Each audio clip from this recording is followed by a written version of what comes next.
Ontem nós vimos que o príncipe da Pérsia resistiu por 21 dias ao anjo do Senhor, para que esse não trouxesse a revelação da visão que Daniel havia recebido. Bom dia a todos. Hoje é sábado, dia 30 de novembro. É uma alegria estar aqui com você. Que Deus te abençoe e abençoe a tua casa em nome de Jesus Cristo. Eu espero que todos vocês estejam bem e quero convidá-los a abrirem aí as suas Bíblias em Daniel capítulo 11, verso de número 1. Enquanto você encontra, nós vamos, como sempre, nos preparar orando. Pai, em nome de Jesus, nós te agradecemos por este dia. Te damos toda a honra e toda a glória. Te pedimos perdão pelos nossos pecados, assim como nós temos perdoado aqueles que nos têm ofendido. E pedimos, dá-nos o entendimento e a compreensão da tua palavra. Em nome de Jesus Cristo. Amém e amém. Quero só lembrar você que amanhã nós temos às 19 horas o nosso culto com Santa Ceia. Então você deve preparar o teu cálice com suco, ou teu copinho com suco, tua partícula de pão para participar da Santa Ceia em nome de Jesus. Amém? Vamos ler então Daniel capítulo 11, verso 1. Ontem nós vimos, como eu falei na abertura hoje do vídeo, que o príncipe da Pérsia resistiu por 21 dias para que o anjo do Senhor, possivelmente Gabriel, não levasse a revelação da visão até Daniel. E quando Miguel veio ajudar então o anjo Gabriel, ele pôde passar por essa resistência do príncipe da Pérsia. Daniel, então, nós vimos ontem, por 3 vezes ele precisou ser tocado pelo anjo para que ele pudesse recuperar as suas forças. E aqui no capítulo, melhor dizendo, de número 11, nós vamos ver agora nesse capítulo, aqui nós temos a profecia em todo o capítulo 11 que abrange todo o período, desde o conflito espiritual de Israel até o período da tribulação. Nós vamos perceber aqui, por exemplo, que esse anjo que veio até Daniel, ele diz no versículo 1 algo muito importante. Ele diz assim, mas eu, no primeiro ano de Dario, ou seja, o anjo que veio até Daniel falando. Nós não podemos esquecer que nós estamos no 3º ano de Ciro. Amém? Então, ele diz, olha, no primeiro ano de Dario, no primeiro ano deste rei, ele diz assim, o Medo, me levantei para o fortalecer e animar. Preste atenção no que nós estamos lendo aqui. Que o anjo do Senhor, este anjo, foi até este rei para o fortalecer e o animar. Amados, por que esse mensageiro divino foi lá fortalecer e animar aquele rei persa? Tem um motivo, querido. Porque este rei, ele seria bom para Israel. Ele iria assinar um decreto permitindo o retorno do povo de Israel para Jerusalém, inclusive para reconstruir. Então, sabe, querido, apesar dos reinos eles estarem sobre esta influência, nós falamos sobre isso ontem, o príncipe da Pérsia, falamos sobre principados, potestades, dominadores, hostes malignas. Então, apesar dos reinos eles estarem sobre a influência, sobre o domínio demoníaco, Deus pode usar os governantes para o seu propósito, e é isso que nós estamos vendo aqui. Não era o príncipe, não havia um principado chamado príncipe da Pérsia que governava e cuidava de todas as áreas, nós falamos ontem, religiosa, social, política, ela influenciava, ela dominava tudo. Mas mesmo assim, o Senhor, ali naquele reino, levantou Ciro como seu ungido para permitir que o povo de Israel retornasse para Jerusalém. Então esse capítulo 11, amados, é um capítulo onde as profecias elas são extremamente detalhadas e precisas. Isso é confirmado pela própria história, amém? A própria história confirma o que está escrito aqui, de uma forma impressionante. Inclusive, aqueles que se opõem à Bíblia, a esses escritos, eles afirmam, dizendo que não, isso foi escrito depois desses acontecimentos. Foi incluído depois de tão preciso que eles são, que essa profecia ela é. Você vai ver, por exemplo, no versículo 2, olha só. Agora eu te declararei a verdade. Eis que ainda 3 reis se levantarão na Pérsia. Veja, nós estamos no reinado, no Império Persa. E ele está dizendo que ainda 3 reis vão se levantar na Pérsia. O quarto será acumulado de grandes riquezas, mais do que todos. E também diz, e tornado forte por suas riquezas, empregará tudo contra o reino da Grécia, que é o reino que vai suceder. Nós já sabemos, veja, nós não podemos esquecer de algo que é muito importante. A história para nós é o passado, para Daniel era o futuro. Por isso que ele tinha dúvidas, por isso que ele buscava tanto a revelação, por isso que ele precisava e buscava entender melhor aquilo que ele tinha visto. Porque não havia acontecido. Para nós é fácil, porque nós olhamos para a história e a enxergamos ela se desenrolando. Ele não estava vivendo isso ainda iria acontecer, ou isto não havia ainda acontecido, iria acontecer. Então nós não podemos perder essa perspectiva, porque, amados, aqui nós já sabemos que o reino da Grécia é o Império da Grécia vai vencer o Império Persa no futuro, mas ele não sabia ainda, ele recebeu essa revelação aqui, ninguém sabia disso ainda. Isso é interessante porque na história, esse quarto rei, que é um rei forte, poderoso, ele é o rei Xerxes, o Assuero, lá do livro de Esther. Então nós vemos aqui já, por exemplo, tá? Vou te citar alguns exemplos, como isso confirma na história. Como no versículo 3 e 4 também, onde diz assim, ó, depois se levantará um rei poderoso, eu estou lendo na Bíblia, sendo que eu estou aqui com outra com letra maior. Depois se levantará um rei valente que reinará com grande domínio e fará o que lhe aprouver. Vamos ler o versículo 4 também. Mas estando ele em pé, o seu reino será quebrado e será repartido para os 4 ventos do céu, mas não para a sua posteridade. Nós já falamos sobre tudo isso nos capítulos anteriores. Por quê? Porque nós já conhecemos a história, mas Daniel ainda não conhecia. Nós falamos sobre isso, que Alexandre, o Grande, iria ter um império extenso, grandioso, porém ele ia morrer de forma prematura. Isso não havia acontecido ainda. O seu reino iria ser dividido para 4 generais. Isso não havia acontecido ainda. E aqui diz, olha, não para a sua posteridade. Ninguém seria descendente, porque ele não deixou descendente. Nem tampouco segundo o poder com que reinou, porque o seu reino será arrancado e passará a outros. E aí nós inclusive falamos que o reino de Alexandre o Grande, da Grécia, seria dividido em 4, e desses 4 surgiam 2 principais. O do norte, que é a Síria, e o do sul, que é Egito. E aqui nós já temos que entender algo. Por que Israel entra nessa história? Porque cada vez que a Síria iria atacar o Egito, ela tinha que passar por Israel. E cada vez que ela passava, ela ali dentro causava problemas, ela fazia um estrago muito grande. Nós vamos falar um pouquinho sobre isso hoje. Mas esse era o motivo. Cada vez que esse reino de Alexandre, que se dividiu em 4, e que os 2 principais que se destacaram foi o reino do norte e o reino do sul, já falamos sobre isso também. Cada vez que a Síria, que era o do norte, ia atacar o Egito, que era o do sul, ele tinha que passar por Israel. Amém? Outra coisa importante que nós vemos aqui, amados, nesses versículos é com relação a essa precisão na história, nós vemos situações como os casamentos que foram feitos. Se você ler o versículo, nós não vamos ler todo o capítulo, porque nós vamos repetir muitas coisas que nós já vimos.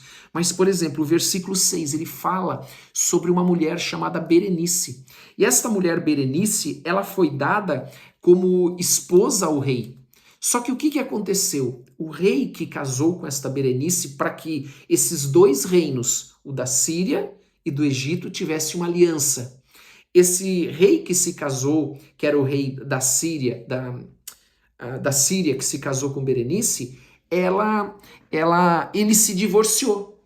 E essa ex-esposa dele envenenou tanto ele, quanto a sua nova esposa e quanto o seu filho pequeno, registrado pela história também. Nós temos também o outro caso, amados, que talvez seja mais conhecido, talvez você conheça mais, que está lá no versículo de número 17, onde diz assim, ó, o versículo 6 nós não lemos, mas olha o que ele diz. Mas ao cabo de anos, eles se aliarão. Quem se aliará? Egito e Síria. um com o outro, a filha do rei do sul casará com o rei do norte. Veja exatamente disso, dessa Berenice, dessa história que eu te falei. Mas olha o que a profecia já diz. Para estabelecer a concórdia, ou seja, para acabar com a guerra. E ele diz, ela, porém, não conservará a força do seu braço, e ele não permanecerá, nem o seu braço, porque ele será entregue, e bem assim os que a trouxeram, e seu pai, e o que a tomou por sua naqueles tempos. Ou seja, todos eles morreram. Todos eles, a aliança não deu certo. O outro caso, que está ali no versículo 17, diz assim, resolverá vir com a força de todo o seu reino e entrará em acordo com ele e lhe dará uma jovem em casamento. Sabe quem é essa jovem em casamento? Cleópatra. Para destruir o seu reino. Isto, porém, não vingará, nem será para sua vantagem. Sabe por quê?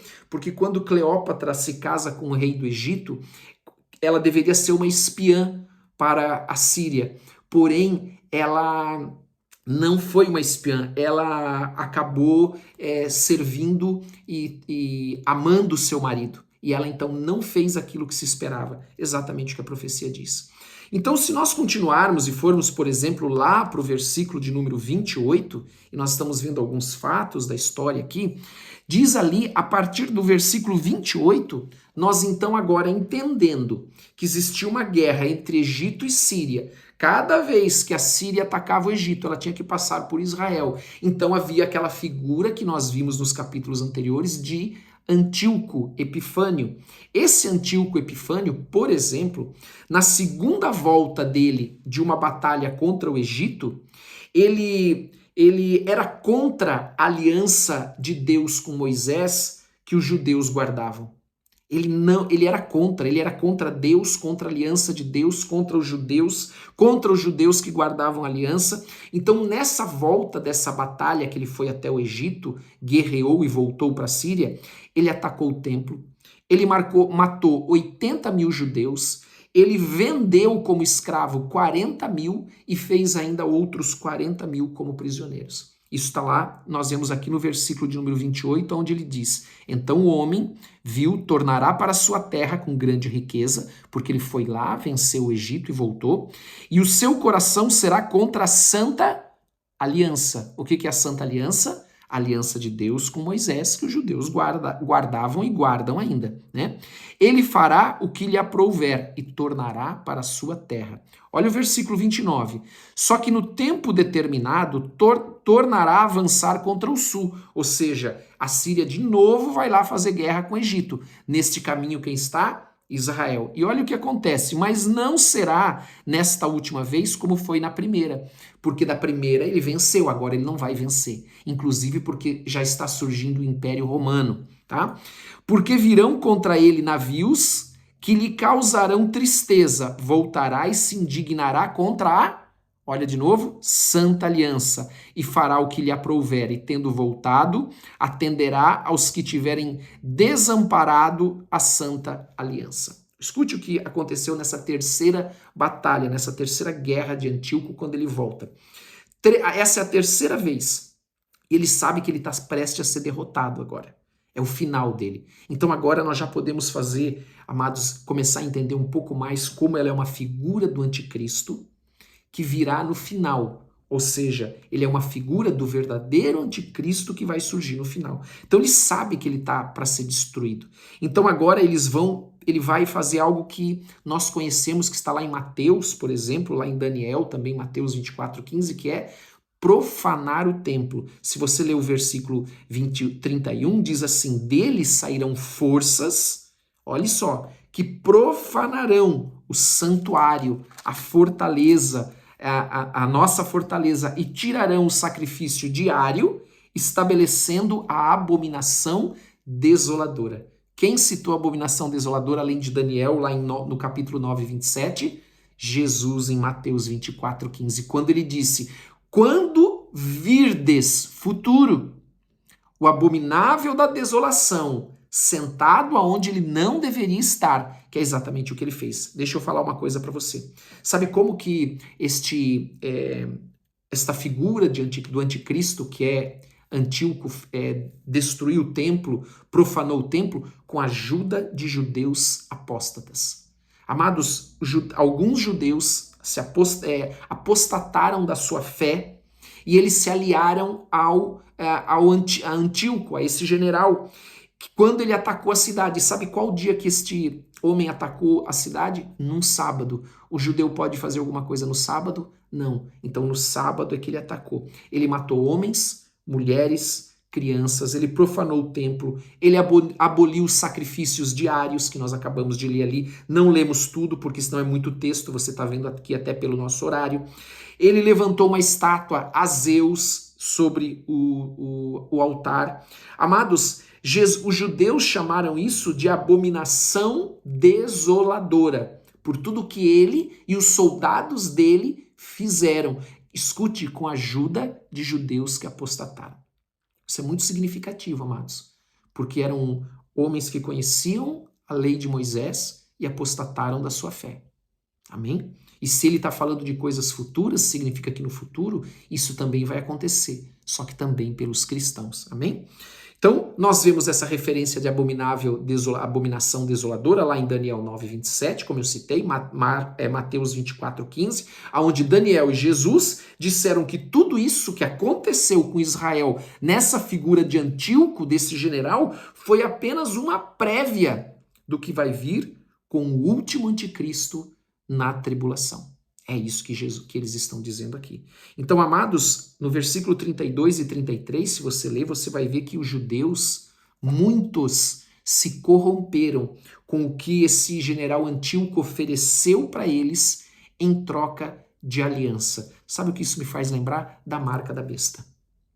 Ou nos lembra da marca da besta. Amém? Aliança com ele para receber ofertas, para receber benefícios. Amém? Vamos só aqui para nós terminarmos, amados. No 34 e 35, ele diz que muitos farão aliança. Versículo 34, 35. Que nesse período, muitos fiéis, você lê depois o versículo 34 e 35, serão martirizados. E esse padrão, ele vai ser um padrão de perseguição que vai continuar até o fim, até a segunda vinda de Cristo, porque o período de tribulação tem 7 anos. Então, durante todo esse tempo, vai ter esse mesmo padrão de perseguição. Então, amados, esse fim, que está aqui no versículo 34, que diz assim, olha, ao caírem eles serão ajudados com pequeno socorro, mas muitos se ajuntarão a eles com lisonjas. 35, alguns dos sábios cairão para serem provados, purificados e embranquecidos. Fala de serem purificados, santificados, tá? Até ao tempo do fim, porque se dará ainda no tempo determinado. Então, amados, esse fim, ele fala exatamente da tribulação, que precede quando o anticristo ele vai estar no poder, ou precede quando o anticristo estará no poder. Porque esse anticristo, amados, o anticristo verdadeiro, ele é aquilo que nós lemos lá no comecinho, o pequeno chifre. Esse pequeno chifre é o anticristo. Que então, quando ele estiver no poder, ele vai estar usando de toda a sua força e ele vai receber o seu poder do próprio Satanás. E a partir do versículo 36 até o 45, amados, ele é um resumo detalhado das 70 semanas de Daniel, aonde não se encontra em lugar nenhum das escrituras o que está escrito aqui do 36 ao 45. Porque, amados, Antíoco, ele é um tipo de anticristo que aponta para o verdadeiro e último anticristo. Ele é um tipo, ele é só uma figura. Como nós lemos ali, tudo que ele fez, esse general fez, é só uma prévia do que o verdadeiro anticristo fará.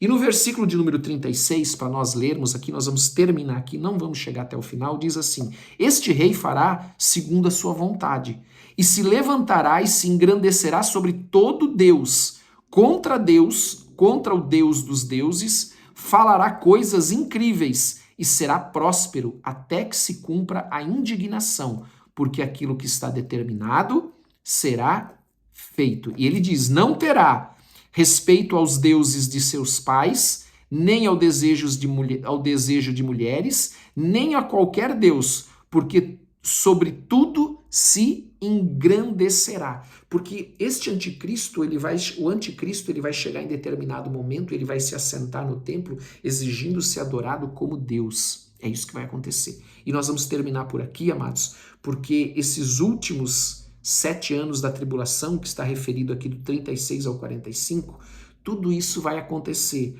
antes da vinda de Cristo, antes da segunda vinda de Cristo, porque no momento que Jesus Cristo voltar pela segunda vez, será inaugurado o reino milenar de Cristo, onde Cristo é quem governa e quem reina sobre a terra. Amém? Hoje nós passamos um pouco, mas é sábado, tá tudo bem? Amém? Este capítulo é um capítulo com muitos detalhes, mas nós já vimos muito disso durante todo o livro de Daniel, só que aqui ele é mais detalhado e aqui tem muitos nomes históricos que nós podemos comparar e ver como foi precisa essa profecia, apontando para aquilo que aconteceria com Israel, como uma figura do final dos tempos do que acontecerá. Amém? Vamos orar, eu quero convidar você a fechar os teus olhos, nós vamos orar. Pai, em nome de Jesus, eu quero te agradecer por esse dia. Nós te damos toda a honra e toda a glória. Pedimos que o Senhor nos dê entendimento e compreensão desta palavra, em nome de Jesus. Porque nós somos do Senhor, pertencemos a Ti, em nome de Jesus Cristo. E nós te damos todo o nosso coração. Abençoa a nossa casa, abençoa a nossa família, é o que nós te pedimos, em nome de Jesus. Amém e amém. Glória a Deus. Que Deus te abençoe. Você tenha um ótimo dia em nome de Jesus. Depois, se você quiser, você pode ler esse capítulo 11 inteiro. Leia com a ajuda de algum estudo bíblico para que você possa compreender o que é cada detalhe e até comparar com a própria história. Como eu disse, tudo que está aqui está relatado também na história secular. Amém? Deus abençoe a todos. Tenha um bom dia em nome de Jesus.